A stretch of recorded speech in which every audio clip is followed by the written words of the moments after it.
App ভিত্তিক ঋণের ফাঁদে পড়ে অন্তত ৬০ জন মানুষ করেছে ভারতে। খোদ বিবিসি জানিয়েছে এই তথ্য। ভারত শেষ করে সেসব অ্যাপ ভিত্তিক ঋণ প্রদানকারী হাই কোম্পানিগুলো এবার ঢুকে পড়েছে বাংলাদেশে। এসব অ্যাপে বিনা জামানতে ঋণ দেওয়ার কথা বলে ফাঁদে ফেলা হয় মানুষকে। এরপর নেওয়া হয় জাতীয় পরিচয়পত্রের কপি, মোবাইল নম্বর এবং ইমেল আইডি। কিন্তু পরে টাকা শোধ করলেও মুক্তি মেলে না ঋণ থেকে। লোভে পড়ে অসচেতন মানুষ এসব ধান্দায় জড়িয়ে যায়। কম শর্তে কম সুদে দ্রুত ঋণ পাওয়ার কথা শুনে হারিয়ে ফেলে হুঁশ।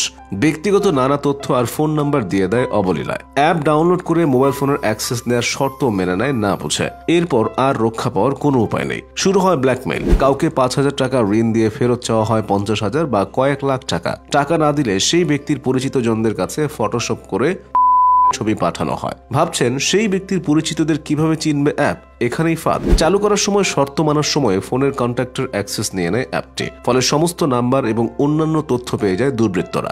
বিবিসি জানিয়েছে, ঋণের টাকা উদ্ধারের জন্য কল সেন্টারের কর্মীও নিয়োগ দেওয়া হয়, যারা অশ্লীল ভাষায় ঋণ গ্রহীতাদের অনবরত হুমকি দিয়ে থাকে।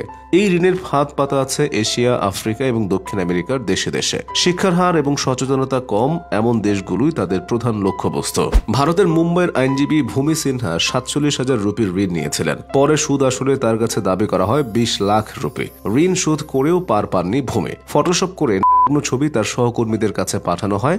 ব্ল্যাকমেইল আর ফোনের অত্যাচারে শেষ পর্যন্ত করতে গিয়েছিলেন। এক স্বজন তাকে দেখে উদ্ধার করেন। উদ্বেগজনক ব্যাপার হলো, বাংলাদেশে ঋণ দেওয়ার জন্য নানা অ্যাপ মাথাচাড়া দিতে শুরু করেছে। দেশে এমন অন্তত ৩২টি অ্যাপের খোঁজ পেয়েছে পুলিশের তদন্ত কর্মকর্তারা। বাংলা টাকাওয়ালা, ক্যাশম্যান, এস ম্যানেজার, instantsalary.com, ক্যাশ সহ আরো বেশ কয়েকটি ভার্চুয়াল প্রতিষ্ঠানের নামে ঋণ দেওয়ার আগ্রহ প্রচার করা হচ্ছে। অনুমোদনহীন এসব অ্যাপ কোনো আইন কানুনের বালাই মানছে না। একের পর এক অভিযোগ আসার পর এখন পুলিশ কিছুটা তৎপর হয়েছে। কিন্তু এত বেশি প্রতারণা, তাতে লোম বাঁচতে গা উজাড় হয়ে যাওয়ার দশা। সান ওয়ালেট সিকিউর লোন নামের একটি অ্যাপ ৫,০০০ থেকে ২ লাখ টাকা পর্যন্ত ঋণ দিচ্ছে। অ্যাপটি প্লে স্টোর থেকে ইতিমধ্যে ১ লাখের বেশিবার ডাউনলোড করা হয়েছে। নিবন্ধনের সময় এতে নানা ব্যক্তিগত তথ্য দিতে হয়েছে। পরে সেসব তথ্য ব্যবহার করেই হয় প্রতারণা।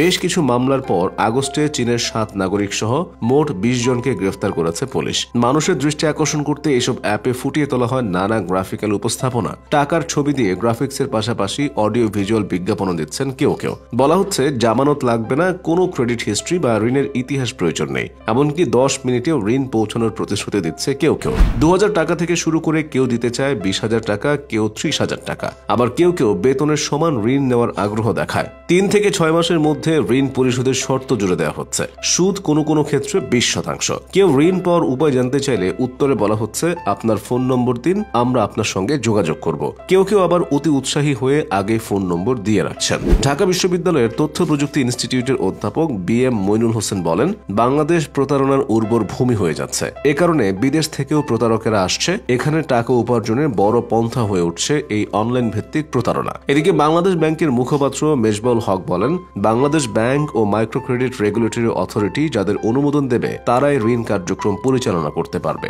এর বাইরে যারা আছে তারা বৈধ নয়।